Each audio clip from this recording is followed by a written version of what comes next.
Existe uma voz que muitos de nós conhecem muito bem.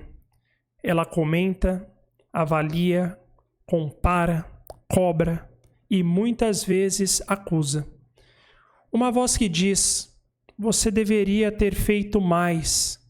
Isso ainda não é o suficiente. Você falhou. Essa voz não vem de fora. Ela não depende da opinião do outro. Ela continua falando mesmo quando ninguém está olhando. Na psicanálise, essa voz tem um nome: superego. Em O Ego e o Id, Freud descreve o superego como uma das instâncias fundamentais do aparelho psíquico. Ele se forma a partir das figuras parentais, das interdições, das normas, dos ideais transmitidos pela cultura. O que no início vem de fora, aos poucos é internalizado. A criança deixa de precisar do olhar constante do outro, o olhar passa a existir por dentro. O superego é, portanto, uma herança. Uma herança psíquica. Ele carrega marcas da história familiar, do modo como o limite foi posto. O superego não nasce neutro. Ele traz afetos, tons, violências sutis. Costumamos imaginar o superego como uma consciência moral saudável, algo que organiza a vida em sociedade. Mas Freud nos mostra algo mais inquietante.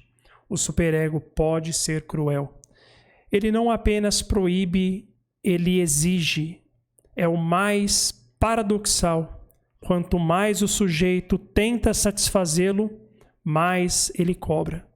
O superego não se contenta, ele não reconhece esforço, ele não concede descanso. É por isso que muitas pessoas vivem com a sensação constante de dívida. Não importa o quanto façam, algo sempre falta. O sofrimento moral nasce nessa exigência interna constante.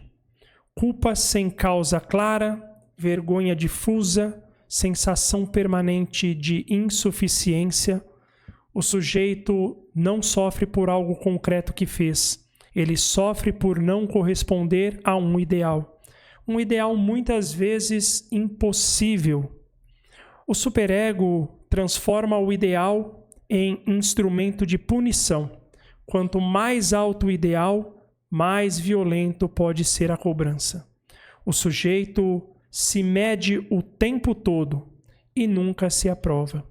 Em O Problema Econômico do Masoquismo, Freud aprofunda essa lógica. Ele mostra como o sofrimento pode se tornar fonte de satisfação inconsciente. Não porque o sujeito gosta de sofrer, mas porque o sofrimento responde a uma exigência superegóica. O sujeito se pune, se cobra, se coloca repetidamente em situações de fracasso. Sabota o próprio sucesso, não por escolha consciente, mas porque a lógica do superego exige pagamento. O sofrimento funciona como moeda. Na clínica, o superego aparece de forma muito concreta. Pessoas que nunca se autorizam a descansar, que sentem culpa ao sentir prazer, que vivem sob a sensação de dívida permanente, que adoecem quando param, que se sabotam quando algo começa a dar certo. O juiz interno nunca se cala, mesmo quando o mundo externo reconhece. Lacan radicaliza a leitura freudiana. Ele afirma algo fundamental.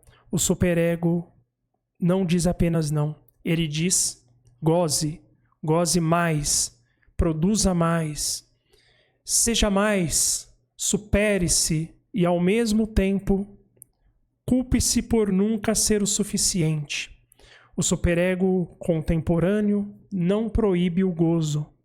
Ele o exige, mas exige de um modo impulsivo e impossível. É por isso que o sujeito se sente exausto culpado e insuficiente. A ordem é contraditória e o sofrimento é inevitável. Autores como Christian Dunker mostram como o superego muda de linguagem na cultura contemporânea.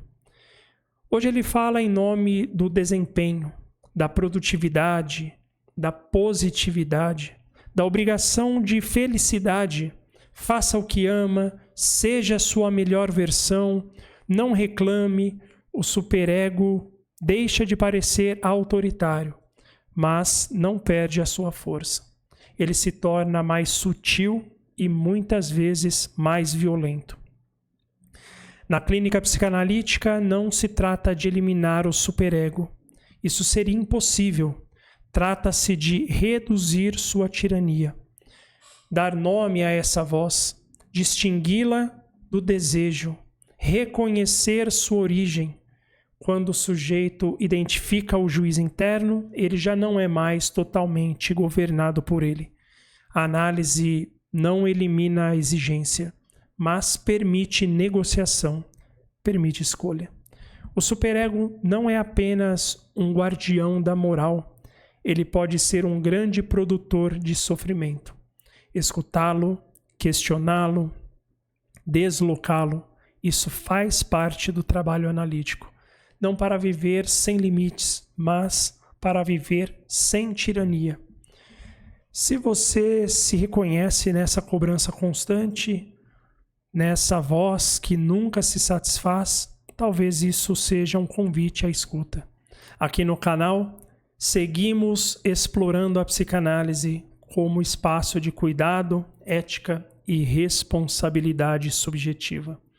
E se você quiser iniciar um processo de análise ou participar dos grupos de estudo, os links estão na descrição.